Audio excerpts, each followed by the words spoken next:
प्यारे दोस्तों, आज मैं आपके साथ एक बहुत ही हैरान कुन और सबक आमोज स्टोरी शेयर करने वाली हूँ, जिसे सुनकर आप लोग भी हैरान रह जाएंगे। प्यारे दोस्तों, ये बात तो आप भी बहुत अच्छी तरह से जानते हैं कि लालच एक बहुत बुरी बला है।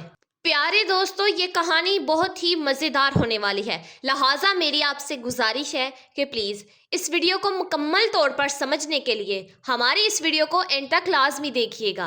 एक दफ़ा का जिक्र है कि पुराने हिंदुस्तान के एक कस्बे में रामनगर में गर्मियों की दोपहर इतनी शदीद होती थी कि परिंदे भी अपने घोंसलों से बाहर निकलने की हिम्मत नहीं रखते थे। इसी कस्बे के चौक में बहुत ही पुराना और घना नीम का एक दरख्त था, जिसकी शाखें दूर दूर तक फैली हुई थी। ये दरख्त इत्तेफाक से सेठ धर्मदास की दुकान के बिल्कुल सामने खड़ा था। सेठ धर्मदास उस कस्बे का सबसे अमीर लेकिन मक्खी चूस व्यापारी था। उसकी कंजूसी के किस्से मशहूर थे कि वो कभी गुड़ खा ले तो चींटियां उसके मुंह से मिठास चाटने की कोशिश करें तो वो चींटियों को भी नहीं छोड़ता।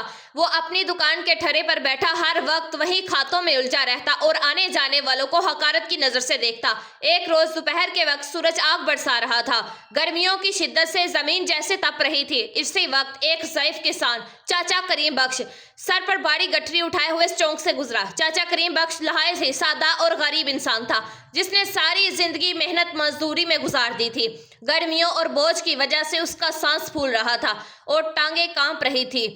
नीम के दरख्त का घना साया देखकर चाचा करीम बख्श वहां रुक गया। उसने सोचा कि कुछ देर वहां बैठ जाऊं, आराम कर लूं, फिर आगे का सफर करता हूं। उसने अपनी गठरी जमीन पर रखी और दरख्त के ठंडे साए में दरख्त से टेक लगाकर बैठ गया। अभी उससे बैठे हुए कुछ ही वक्त गुजरा था कि सामने दुकान पर बैठे सेठ धर्मदास की नजर उस पर पड़ी। सेठ की आंखों में एक मक्कार चमक आ गई। वो फौरन अपनी गद्दी से उठा और चलाते हुए बोला, ओ बड़े मियाँ, ये क्या कर रहे हो? यहाँ किसकी इजाजत से बैठे हो? चाचा करीम बख्श हड़बड़ा कर खड़ा हो गया और हाथ जोड़कर बोला कि सेठ जी माफ करना, गर्मी बहुत ज्यादा थी, सोचा 2 घड़ी इस दरख्त के साए में सांस ले लूं, अभी चला जाऊंगा। सेठ ने अपनी तोन पर हाथ फेरते हुए अकड़ कर कहा कि सांस ले लूं? अरे ये दरख्त मेरी जमीन पर है तो इसका साया भी मेरा हुआ। तुमने मेरे साये का इस्तेमाल किया है, लाओ उसका किराया निकालो। चाचा करीम बख्श हैरान रह गया कि सेठ जी, साया तो अल्लाह की देन है, इसका कैसा किराया? मैं तो गरीब आदमी हूँ, मेरे पास देने को कुछ नहीं है। सेठ ने गुस्से से कहा, तो फिर यहाँ से दफा हो जाओ, मुफ्त में मेरे साये की ठंडक लूट रहे हो और ऊपर से बहस पे बहस किए जा रहे हो। अगर बैठना है तो पैसे लगेंगे, वरना पंचायत बुला लूंगा और तुम पर चोरी का इल्जाम लगा दूंगा। चाचा करीम बख्श सहम गया। उसकी जेब में बेटी की शादी के लिए जमा किए गए कुछ रुपए पड़े थे, जो वो शहर से सौदा सरफ लाने के लिए गया था। सेठ की नजर चाचा की कमर से बंधी छोटी सी पोटली पर पड़ चुकी थी। सेठ ने लहजा बदला और नरम जबान से बोला कि देखो बड़े मियाँ, तुम शरीफ आदमी लगते हो, रोज रोज का झगड़ा क्यों करते हो? तुम ऐसा करो कि तुम मुझसे ये साया हमेशा के लिए खरीद लो, फिर तुम जब चाहो जितना चाहो बैठो, कोई तुम्हें नहीं रोकेगा। चाचा करीम बख्श की सादा लोही देखिए कि वो सेठ की चाल में आ गया। उसने सोचा कि गर्मियों में आराम की जगह भी मिल जाएगी और कोई टोकेगा भी नहीं। उसने कांपते हुए हाथों से अपनी पोटली निकाली और सेठ के हवाले कर दी। सेठ ने फौरन पैसे गिने, वो पूरे 600 रुपए थे। उस जमाने में ये बहुत बड़ी रकम थी। सेठ धर्मदास ने फौरन मुंशी को आवाज दी और एक स्टैम्प पेपर बनवाया। उस पर लिखा गया कि मैं सेठ धर्मदास अपने होशो हवास में इस नीम के दरख्त का साया करीम बख्श के हाथों फरोख्त करता हूँ। आज से दरख्त मेरा है, मगर इसका साया करीम बख्श का है।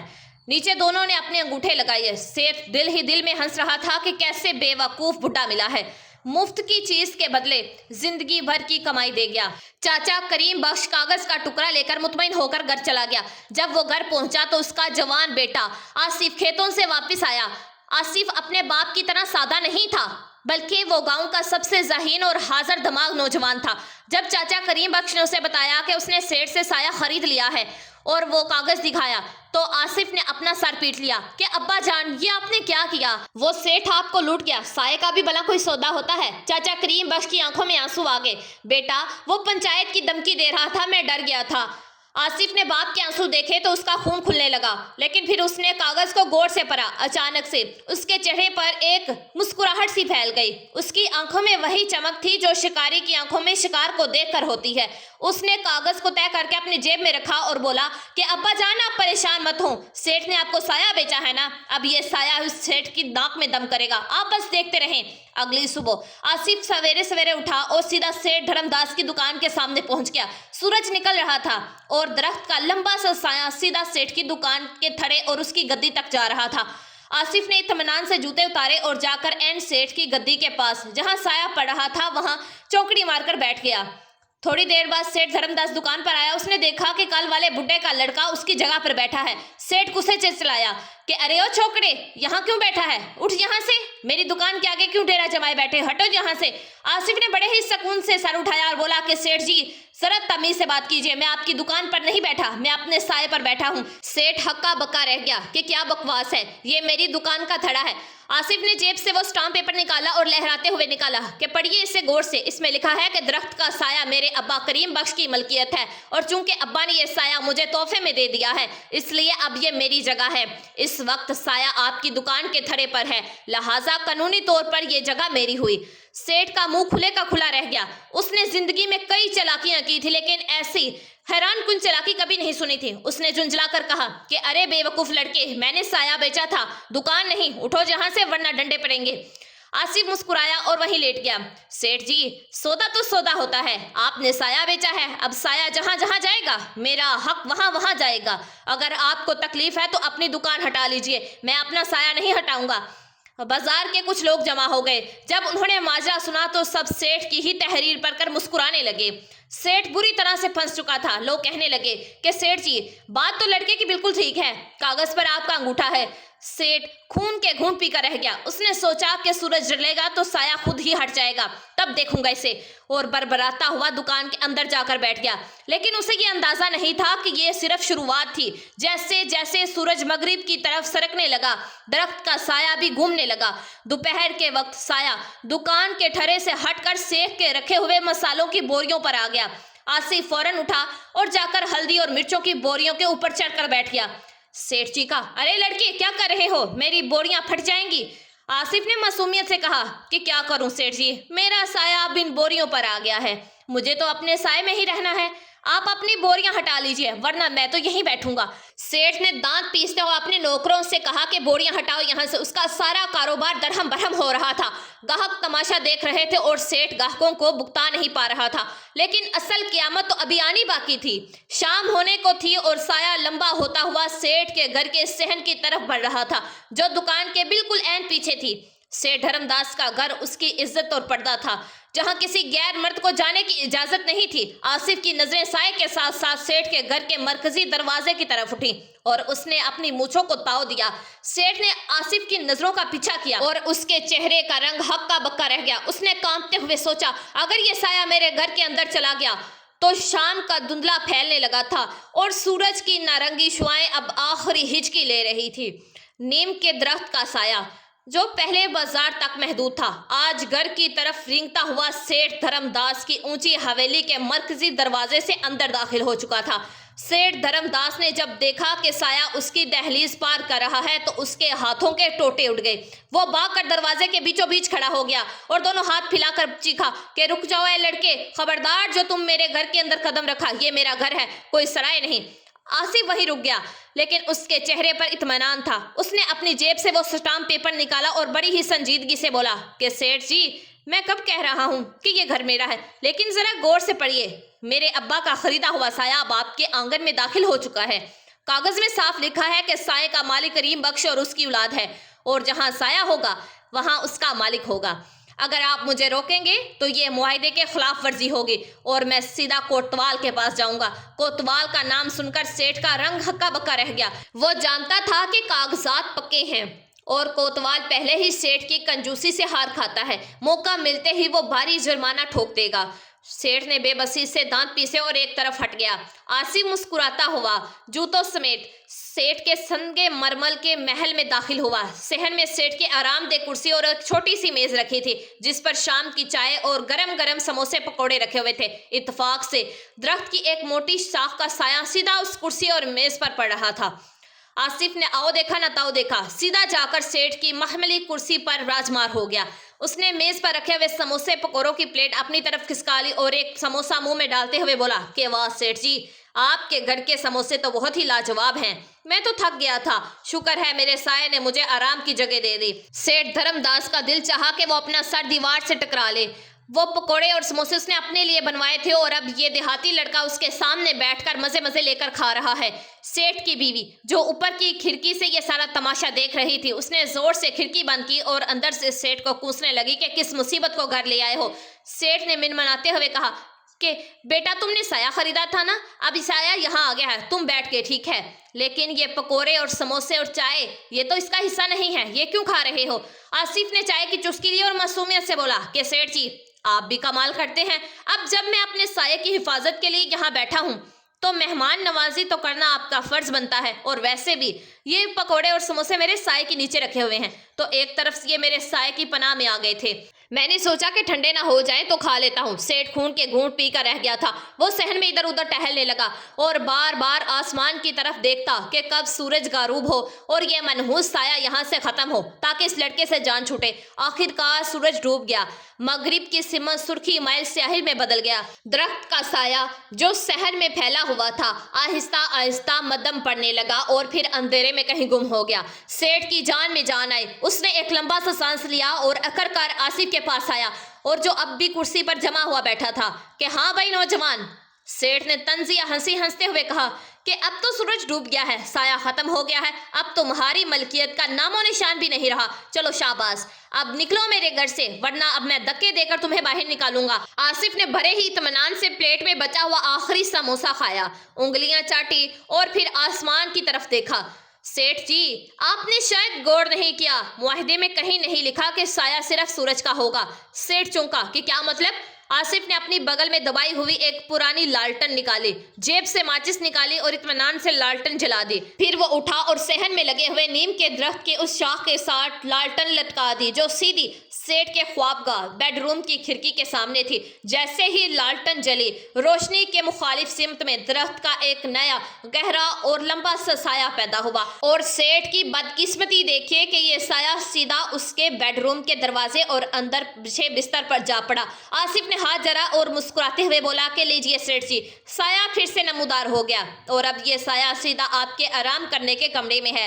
चूंकि मैं अपने साये से जुदा नहीं हो सकता, इसीलिए आज रात मैं आपके नर्म बिस्तर पर ही आराम करूंगा ताकि मेरे साये को अकेले डर ना लगे। सेठ धर्मदास को लगा कि जैसे किसी ने उसके सर पर हथौड़ा मार दिया हो। नहीं नहीं, हरगिज नहीं, वो चीखा। चलाया, तुम मेरे ख्वाबगाह में बिल्कुल नहीं जा सकते, ये शराफत के खिलाफ है। तो फिर शराफत का तकाजा ये है कि मुआहिदा पूरा कीजिए। आसिफ ने सख्ती से कहा, या तो मेरा हक अदा कीजिए या फिर पंचायत बुलाइए। पंचायत फैसला करेगी कि ये इस मसले का क्या हल है, और आप जानते हैं कि पंचायत के लोग आपसे कितना खुश हैं। सेठ अब पूरी तरह से फंस चुका था। अगर वो पंचायत बुलाता तो गांव वाले जो पहले उससे तंग थे आसिफ का ही साथ देते, और अगर वो आसिफ को अंदर जाने देता तो उसकी इज्जत खाक में मिल जाती। सेठ ने घबरा कर कहा कि अच्छा रुको, तुम अंदर मत जाओ, तुम यहीं सहन में सो जाओ, मैं तुम्हें कुछ नहीं कहूँगा। आसिफ ने कंधे हुचकाए।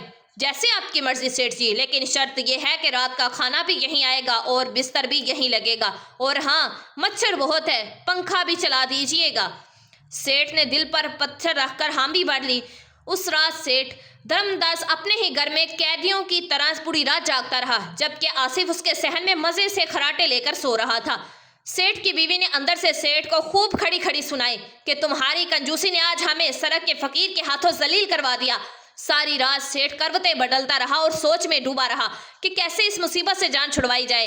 अचानक उसके दिमाग में एक बहुत ही खतरनाक और शैतानी तरकीब आई। उसने सोचा कि ना रहेगा बांस ना बजेगी बांसुरी, ये सारा फिसाद इस नीम के दरख्त का है। अगर मैं रातों रात इस दरख्त को ही कटवा दूं तो जब दरख्त ही नहीं रहेगा तो साया कहाँ से आएगा। ये सोचकर सेठ के चेहरे पर एक अजीब सी मुस्कुराहट आ गई। उसने फैसला किया कि सुबह फजर होने से पहले ही वो दरकरहारों को बुलाकर दरख्त कटवा देगा। लेकिन उसे खबर नहीं थी कि आसिफ सो नहीं रहा था, बल्कि अपनी आधी खुली आंखों से सेठ के चेहरे के बदलते हुए भाव देख रहा था और समझ रहा था कि सेठ अब जरूर कोई नई चाल चलेगा। अगली ही सुबह, अभी अंधेरा ही था कि हवेली के बाहर कुल्हारियों की आवाजें गूंजने लगी। अभी मुर्गे ने अजान भी नहीं दी थी कि सेठ धर्मदास के घर के बाहर कुल्हारियों के ज़रबों और चोटों की आवाजें गूंजने लगी। सेठ ने रातों रात लकड़हारों को बुलवा लिया था और उन्हें हुक्म दिया था कि सूरज निकलने से पहले इस मनहूस नियम के दरख्त को जड़ से काट दिया जाए। सेठ सोच रहा था कि जब दरख्त ही नहीं रहेगा तो ना साया होगा और ना ये लड़का आसिफ मेरे घर पर कब्जा जमाएगा। लकड़हारों ने अभी दरख्त के तने पर 2-4 कुल्हाड़ियां मारी ही थी कि अचानक से आसिफ, जो सहन में चारपाई पर लेटा हुआ बज़ाहिर सो रहा था, छलांग लगाकर उठा और बाहर की तरफ भागा। उसने बुलंद आवाज में नारा लगाया कि खबरदार, रुक जाओ, ये तुम किसकी इजाजत से मेरी जायदाद को नुकसान पहुंचा रहे हो? सेठ धर्मदास भी वहीं खड़ा था। उसने चलाते हुए कहा कि काटो, तुम अपना काम जारी रखो, ये दरख्त मेरा है, मैं जो चाहूं करूं। मैंने तुम्हें साया बेचा है, दरख्त नहीं। मैं अपना दरख्त काट रहा हूं, तुम्हारे साये को हाथ भी नहीं लगाया। आसिफ ने कुल्हाड़ी वाले का हाथ पकड़ लिया और सेठ की तरफ मुड़कर मुस्कुराते हुए बोला कि सेठ जी, आप फिर भूल रहे हैं, आपने मुझे साया बेचा है, ये दरख्त इस साये की मशीन है। अगर आप मशीन ही तोड़ देंगे तो मेरा माल जाया कैसे तैयार होगा? ये तो खुल्लम खुल्ला मेरी अमलाक संपत्ति को तबाह करने की कोशिश कर रहे हैं आप। शोर शराबा सुनकर आसपास के पड़ोसी, जो सेठ की रोज रोज की कंजूसी और लड़ाइयों से तंग थे, घरों से बाहर निकल आए। मस्जिद से नमाजी भी वापस आ रहे थे। सबने मजमा लगा लिया। आसिफ ने मौका गनीमत जाना और ऊंची आवाज में लोगों को मुखातिब किया कि ए गांव वालों, देखो इस जालिम शख्स को, इसने मेरे बुरे बाप से पैसे लेकर उसे साया बेचा। अब जब मैं अपना साया इस्तेमाल कर रहा हूं तो ये इस दरख्त को काट रहा है जिसमें मेरा साया बनता है। ये तो ऐसे ही है कि जैसे कोई भैंस बेच दे और फिर उसका दूध निकालने के लिए भैंस ही ज़िबा कर दे। क्या ये इंसाफ है? गाँव वाले, जो पहले ही सेठ से बहुत ज्यादा तंग थे, एक आवाज होकर बोले कि नहीं, ये जुल्म है। अगर साये का सौदा हुआ है तो दरख्त तब तक नहीं कट सकता जब तक कोई खरीदार इजाजत ना दे। सेठ धर्मदास ने देखा कि बाजी पलट गई है। उसने झुंझला कर कहा, तो क्या मैं अपने ही सहन में कैदी बनकर रह जाऊं? ये लड़का कल से मेरे घर में दंदनाता फिर रहा है। आसिफ ने इत्मीनान से चारपाई पर वापस बैठते हुए कहा कि सेठ जी, गुस्सा थूक दें, मैं तो सिर्फ अपने हक की हिफाजत कर रहा हूँ। अगर आप दरख्त काट देंगे तो मेरा 600 रुपये का साया बर्बाद हो जाएगा। या तो मुझे मेरा नुकसान भर दें या फिर मैं कोतवाल के पास जाकर मिलाक को नुकसान पहुंचाने और धोखा दही का मुकदमा दर्ज करवा दूंगा और गवाह ये सारा गांव वाले होंगे। मुकदमे का लफ्ज सेठ के लिए मौत का पैगाम था। वो अच्छी तरह से जानता था कि अगर मामला कोर्ट कचहरी गया तो ना सिर्फ दरख्त जाएगा बल्कि भारी रिश्वत भी देनी पड़ेगी और बदनामी अलग होगी। सेठ की बीवी भी घर से बाहर निकल आए और उसने सेठ पर चीखना चलाना शुरू कर दिया, अगर तुम्हारी अकल पर पत्थर पड़ गई हैं, अरे 600 रुपए की खातर तुमने हमारी नाक कटवा दी, जान छुड़वाओ इस मुसीबत से, चाहे जो भी करना पड़े। सेठ धर्मदास अब पूरी तरह से फंस चुका था। उसकी अकड़ दिली पड़ चुकी थी और चेहरा लटक गया था। उसने आसिफ के आगे हाथ जोड़ दिए कि बेटा आसिफ, मुझसे गलती हो गई, मैंने लालच में आकर तुम्हारे बाप के साथ ज्यादती की। बताओ तुम क्या चाहते हो, मेरा पीछा कैसे छोड़ोगे? आसिफ ने मूंछों को ताव दिया और संजीदगी से बोला कि सेठ जी, बात अब 600 रुपए की नहीं रही। आपने मेरे वालिद की सादगी का मजाक उड़ाया, उन्हें परेशान किया और फिर मुझे भी सारी रात जागने पर मजबूर किया। इस साया की कीमत अब बढ़ गई है। सेठ ने रोते हुए कहा कि बोलो कितने पैसे लोगे? आसिफ ने उंगलियों पर हिसाब लगाया और बोला कि 600 रुपये जो आपने मेरे अब्बा से लिए थे, 500 रुपये इस साये की देखभाल और चौकीदारी की फीस और 200 रुपये इस तकलीफ के जो आपने मुझे दी, कुल मिला के 1300 रुपये, और अपना साया वापस रख लें। सेठ के दिल में जैसे आड़ी चल गई हो। 600 के बदले में 1300? लेकिन उसके पास अब कोई रास्ता नहीं था। सूरज निकलने वाला था और अगर धूप निकल आती तो साया फिर से उसके घर के अंदर फैल जाता और आसिफ फिर से अंदर घुस जाता। सेठ अंदर गया और अपनी तिजोरी से कांपते हाथों से 1300 रुपये निकाले और उसने पैसे आसिफ के हाथ पर रखे और कहा कि ये लो अपने पैसे, और आज के बाद इस दरख्त के साये की तरफ देखना भी मत। मैंने अपना साया वापस खरीद लिया। आसिफ ने नोट गिने, उन्हें अपनी जेब में रखा और सेठ के कंधे पर हाथ रखकर मुस्कुराया कि सेठ जी, साया तो वैसे भी ढल जाता है, लेकिन इंसान की नीयत साफ होनी चाहिए। ये दरख्त अल्लाह पाक की नेमत है, इसे काटने का गुनाह अपने सर मत लेना। साया सबका साझा होता है। ये कहकर आसिफ ने अपनी चारपाई उठाई, गांव वालों को सलाम किया और शान से चलता हुआ अपने घर की तरफ रवाना हो गया। गांव वाले सेठ धर्मदास को देखकर हंस रहे थे, जो किसी सियानी बिल्ली की तरह खंबा नोच रहा था। सेठ ने उस दिन के बाद कानों को हाथ लगाया कि वो कभी किसी गरीब या सादा लो इंसान को नहीं तंग करेगा। वो समझ गया कि दुनिया में हर चीज बकाऊ नहीं होती और कभी कभी अपनी ही चालाकी गले का फंदा बन जाती है। आसिफ जब घर पहुंचा और बाप के हाथ में 1300 रुपये रखे तो चाचा करीम बख्श की आंखों में खुशी के आंसू आ गए। उन्होंने अपने बेटे को गले लगाया। उस दिन के बाद से साये का सौदा गांव की तारीख का सबसे दिलचस्प वाकया बन गया और लोग सेठ धर्मदास को छेड़ने के लिए अक्सर पूछते कि सेठ जी, आजकल साया किस भाव बिक रहा है, और सेठ धर्मदास शर्मिंदगी के मारे अपना मुंह छुपा लेता। जी तो प्यारे दोस्तों, जैसा कि आपने देखा कि सेठ धर्मदास के लालच ने उसे खुद ही अपने अंधे कुएं में धक्का दे दिया। تو پیارے دوستو، لالچ بری بلا ہے، لہٰذا اس سے جتنا ہو سکے بچ کر رہیں۔ جی تو میرے پیارے دوستو، میں امید کرتی ہوں کہ یہ ویڈیو آپ لوگوں کو ضرور پسند آئے گی۔ اس کو آگے شیئر لازمی کیجیے گا، اور اگر آپ نمرا وائس اسٹوریز چینل پر نئے ہیں تو پلیز ہمارے اس چینل کو سبسکرائب کر دیجیے گا، ویڈیو کو لائک کر دیجیے گا اور بیل آئیکن کے بٹن کو پریس کر دیجیے گا۔ دعاؤں میں مجھے یاد رکھیے گا اور اپنا ڈھیر سارا خیال رکھیے گا۔ جزاک اللہ۔